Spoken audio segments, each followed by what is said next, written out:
کھانا ہے نا تو پہنچ جاتے ہیں.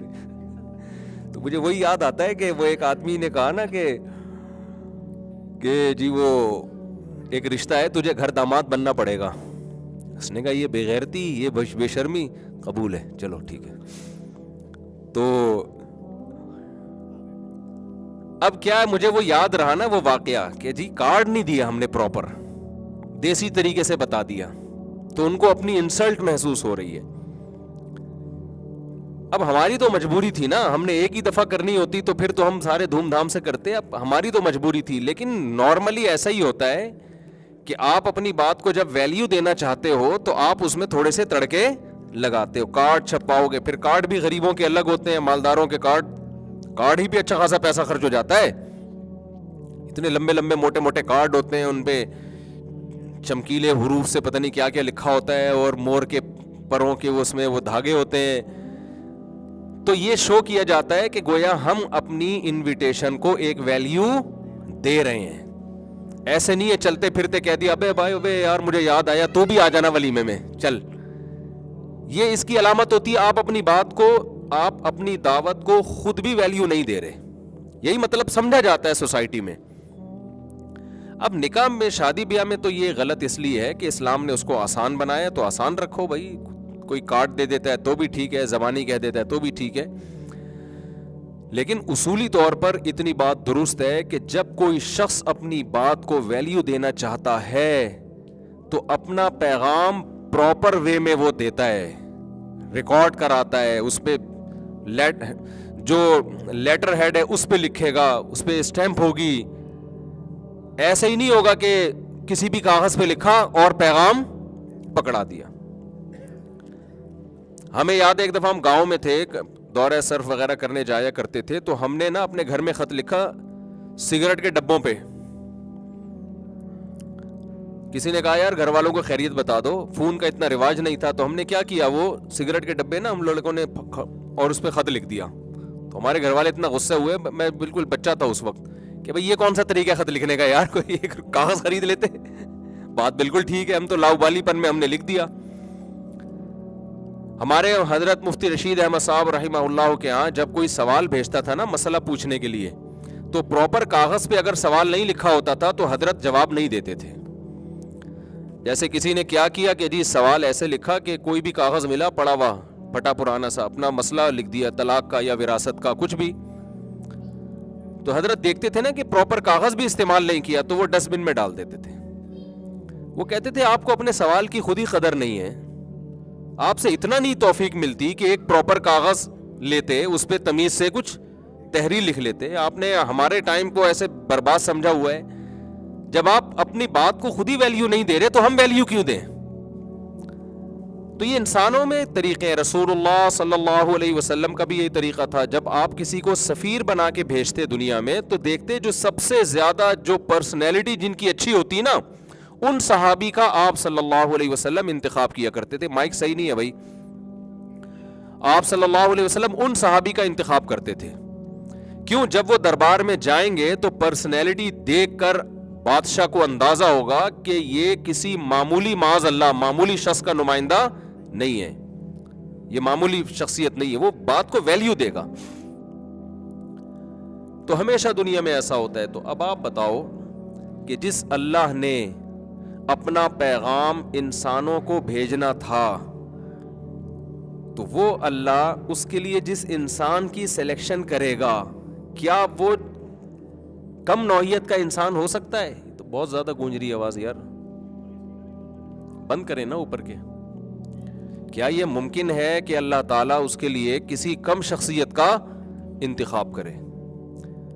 اسی لیے اللہ جب پیغمبروں کا انتخاب کرتے ہیں نا تو وہ اس قوم کے سب سے بہترین لوگ ہوتے ہیں, بلکہ روح زمین کے سب سے بہترین پرسنالٹی کے لحاظ سے, اور ان کی زندگیاں ہر عیب سے پاک ہوتی ہیں. کبھی ان کی طرف لوگوں نے انگلیاں نہیں اٹھائی ہوتی, کوئی الزام نہیں لگا ہوتا کبھی ان کے اوپر, نہ کردار پہ کوئی الزام, نہ اخلاقیات پہ, نہ جھوٹ کا الزام. جو چیزیں انسان کے, یار اس کو صحیح کریں بیبی, آواز بہت گونج رہی ہے تو کم کر دیں آواز, گونج تو نہ ایکو ختم کریں اس کا. تو ان کی زندگیاں ایسی ہوتی ہیں کہ ان کے کیریکٹر پہ کبھی بھی الزام نہیں لگتا. کیریکٹر کا مطلب جھوٹ نہیں بولا ہوتا کبھی انہوں نے زندگی میں, اور کبھی ان سے خیانت ثابت نہیں ہوتی, کبھی کوئی غیر اخلاقی حرکت نہیں کی ہوتی انہوں نے. یہ تمام چیزوں سے اللہ پیغمبروں کو پاک رکھتے ہیں. ایسی شخصیتوں کو اللہ پیغمبر بناتے ہیں. تو مسئلہ کیا ہے, یہ اللہ ایسا کرتا کیوں ہے, جو اصل میں بیان کرنا چاہ رہا ہوں. اللہ ایسا اس لیے کرتے ہیں کہ اللہ کی نظر میں سب سے زیادہ ویلیو کس کے قانون کی ہے؟ اللہ کے قانون کی ہے. اللہ کہتا ہے اس میں نہ کوئی رخنا نہیں آنا چاہیے, کسی بھی لحاظ سے لوگوں میں کنفیوژن نہیں ہونی چاہیے. لوگوں کو پتا ہو کہ یہ اللہ کا قانون ہے اور یہ انسانوں کا قانون ہے, لوگ ڈبل مائنڈڈ نہ ہو اس میں. اب آپ مجھے بتائیں کہ ہم لوگ جس ٹریک پہ چل رہے ہیں, ہماری نظر میں اللہ کے قانون کی ویلیو سے زیادہ حکومتوں کے قوانین کی ویلیو ہے, کلچر کے قوانین کی ویلیو ہے, سوسائٹی کے قوانین کی ویلیو ہے. اللہ کے قانون کو ہم نے پسے پش ڈال دیا ہے. یعنی اب ایسا طبقہ, بہت بڑا ایک طبقہ وجود میں آ گیا ہے.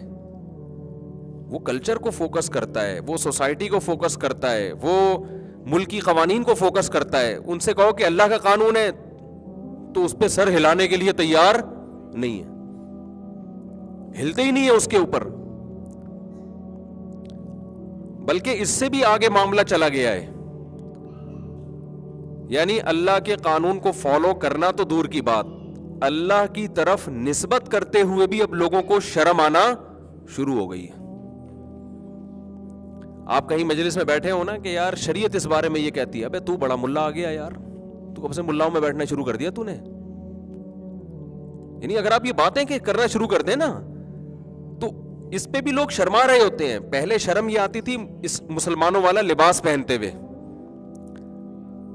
پھر اب شرم آ رہی ہے مسلمانوں والی باتیں کرتے ہوئے کہ لوگ کیا کہیں گے, مولانا ہے یہ تو مذہبی آدمی ہے. میں ایک دفعہ ایک مارکیٹ میں گیا تو وہاں کیا ہوا ہے کہ ایک صاحب موبائلوں کا بزنس تھا ان کا, تو ان کی ڈیلنگ چل رہی تھی. بہت بڑا تاجر ہے, وہ لڑکا ہے ینگ, تو ذرا لبرل سا لڑکا ہے.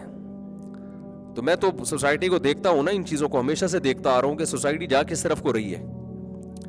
تو مجھے یاد ہے کہ اس نے کوئی بات کی نا, تو کسی نے اس پہ جواب دیا, تو اس نے کہا یار شریعت تو اس بارے میں یہ کہتی ہے. اس شریعت کے لفظ کو لڑکوں نے پکڑ لیا, بے تو بڑا مولوی بن گیا یار, تو بڑی مذہبی باتیں کرنا شروع کر دی, کیا ہو گیا تیرے کو. تو مجھے احساس ہوا کہ یار ہماری سوسائٹی اس طرف جا رہی ہے کہ ایک عام آدمی کے زبان سے اگر شریعت کا لفظ نکل گیا یا اسلام کا لفظ نکل گیا تو اس کو بھی برا سمجھا جا رہا ہے کہ تو کب سے ملا کب سے بن گیا, تو نے باتیں کہاں سے شروع کر دی. بڑا آیا شریعت کی باتیں کرنے والا, بڑا آیا اسلام کی باتیں کرنے والا. اب پتہ ہے کیا چل رہا ہے سوسائٹی میں؟ اب یہ چل رہا ہے کہ یار سوسائٹی اس کو برا سمجھتی ہے, لہذا اس کام سے ہمیں بچنا چاہیے. یار سوسائٹی میں اس کو اچھا نہیں سمجھا جاتا, لہذا اس کام سے ہمیں بچنا چاہیے. جب بھی کوئی یہ بات کیا کرے نا, فوراً بولو سوسائٹی کی ایسی کی تیسی. دیکھو عمل میں کوتاہی کم درجے کی بری چیز ہے, نظریات اور عقیدے میں کوتاہی پر اللہ معاف نہیں کرے گا, نہیں چھوڑے گا. آپ کو اگر اپنے آپ کو اسلام کی طرف منسوب کرتے ہوئے شرم آ رہی ہے نا, تو اسی شرم کے ساتھ قیامت میں اٹھو گے, اللہ آپ کو اپنی طرف نسبت کرنے نہیں دے گا. اللہ کہے گا تجھے اس وقت شرم آتی تھی اپنے آپ کو مسلم بولتے ہوئے, میرا نام لیتے ہوئے, اب تو کیسے میری رحمت کے سائے میں آنے کی کوشش کر رہا ہے. حضرت انس ابن مالک رضی اللہ تعالی عنہ, جنہوں نے نبی صلی اللہ علیہ وسلم کی 10 سال خدمت کی ہے, وہ فرماتے ہیں میں پیغمبر کی زبان سے ایک لفظ سن کے جتنا خوش ہوا ہوں نا, زندگی میں اتنا خوش کبھی بھی نہیں ہوا میں. وہ کیا لفظ تھا کہ ایک شخص رسول اللہ صلی اللہ علیہ وسلم کے پاس آیا, اس نے عرض کیا یا رسول اللہ المرء يحب القوم وليس منهم. یا رسول اللہ ایک شخص کسی سے محبت کرتا ہے لیکن اس قوم میں وہ ہے نہیں, تو اس کا کیا ہوگا؟ آپ نے فرمایا المرء مع من احب یوم القیامہ, قیامت میں اسی کے ساتھ حشر ہوگا جس سے تمہیں محبت ہوگی. انس ابن مالک کہتے ہیں یہ سن کے جتنی ہمیں خوشی ہوئی اس سے پہلے کبھی ایسی خوشی نہیں کہ ہمارا حشر کس کے ساتھ ہوگا؟ پیغمبر کے ساتھ ہوگا. یعنی حضرت انس بن مالک کو یہ تھا کہ ہمیں چونکہ نبی سے محبت ہے تو وہی ہمارا تو مزہ ہوگا، پھر تو ہمارا حشر کس کے ساتھ ہوگا؟ نبی کے ساتھ۔ آپ کو اگر نبی کی طرف نسبت کرتے ہوئے شرم آ رہی ہے، آپ لبرل لوگوں کو خوش کرنے کے لیے، پڑھے لکھے لوگوں کو، جو پڑھے لکھے سمجھے جاتے ہیں ان کو خوش کرنے کے لیے آپ کو نماز کی بات کرتے ہوئے شرم آ رہی ہے یا اپنے اسلام کی طرف نسبت کرتے ہوئے شرم آ رہی ہے، تو سمجھ لو کہ آپ کے دل میں محبت کس کی ہے؟ آپ نے عقیدت اور محبت بٹھا لی ان لوگوں کی جو خدا کے باغی ہیں، جو خدا کو ماننے والے نہیں ہیں، تو حشر انہی کے ساتھ ہوگا، آپ کا انہی کے ساتھ آپ کا حشر ہوگا۔ تو عملی کوتاہی ایک الگ چیز ہے، آپ شریعت پہ عمل نہیں کر پا رہے، توبہ کریں، استغفار کریں، کوشش کریں، لیکن بھائی اپنی نسبت اسلام کی طرف اس میں کوئی شرم اور کوئی شرمندگی محسوس نہ کیا کرو۔